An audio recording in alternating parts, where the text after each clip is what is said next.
K3LH, Kesehatan, Keselamatan Kerja, dan Lingkungan Hidup.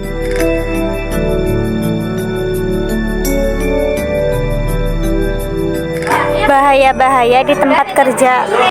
1. Masih ada mesin-mesin rusak yang tidak diberi pengamanan, konstruksi kurang aman, bising, dan alat-alat kerja yang kurang baik dan rusak. 2. Lingkungan kerja yang tidak aman bagi manusia seperti becek, licin, ventilasi, atau pertukaran udara, bising atau suara keras-keras, suhu tempat kerja, tata ruang kerja, atau kebersihan, dan lain-lain. Prosedur-prosedur dalam keadaan darurat. Selain prosedurnya, ada juga kategori untuk keadaan yang terdiri dari 3, yaitu kategori 1, 2, dan 3. Kategori 1 adalah suatu keadaan yang bisa menimbulkan kecelakaan skala kecil dan sangat berpotensi mengancam nyawa manusia. Sedangkan keadaan darurat kategori 2 ini berpotensi menimbulkan kecelakaan besar yang pada saat itu petugas tim dan peralatan pencegahan pun tidak mampu untuk mengendalikan keadaan tersebut, mengakibatkan adanya banyak korban serta memerlukan bantuan dari luar. Keadaan darurat kategori 3 adalah suatu keadaan yang bisa dikategorikan seperti bencana dahsyat. Keadaan ini di mana diperlukan adanya bantuan dan koordinasi tingkat nasional bahkan internasional. D. Penerapan budaya kerja industri. Ringkas, rapi, resik, rawat, dan rajin. 1.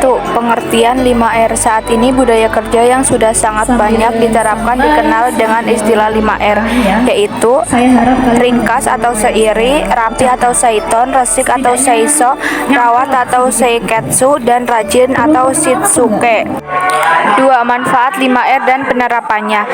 Budaya 5R ini banyak sekali manfaatnya, diantaranya menjadikan suatu proses lebih cepat selesai, kualitas dari suatu produk bisa lebih terjaga, dan menjadikan pribadi menjadi lebih disiplin.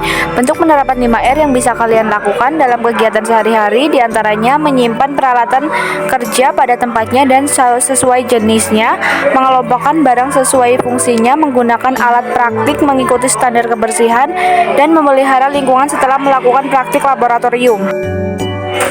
Pencegahan kecelakaan kerja dan prosedur kerja. 1. Kecelakaan kerja. Kecelakaan kerja biasanya terjadi karena 2 faktor utama, yaitu tindakan pekerja yang ceroboh dan kondisi alat atau tempat yang sudah rusak atau tidak aman. Contoh kecelakaan kerja yang disebabkan oleh kecerobohan pekerja yaitu bercanda atau berkelakar yang berlebihan saat bekerja. Sedangkan contoh kecelakaan kerja karena kondisi kerja yang tidak aman yaitu alat kerja yang sudah rusak, lingkungan yang berbahaya, dan prosedur kerja yang salah. 2. Prosedur kerja. Bentuk prosedur K3LH yang bisa diterapkan diantaranya saat melakukan praktik menggunakan komputer. A. Penggunaan komputer. Saat menggunakan komputer, ada beberapa hal yang harus diperhatikan, yaitu pencahayaan, mengatur posisi tubuh, mengatur posisi duduk, mengatur mata, mengatur posisi lengan dan siku, mengatur perangkat seperti monitor, keyboard, dan mouse. B. Pengaturan laboratorium komputer. 1. Pemilihan ruang komputer, dan 2. Persyaratan teknis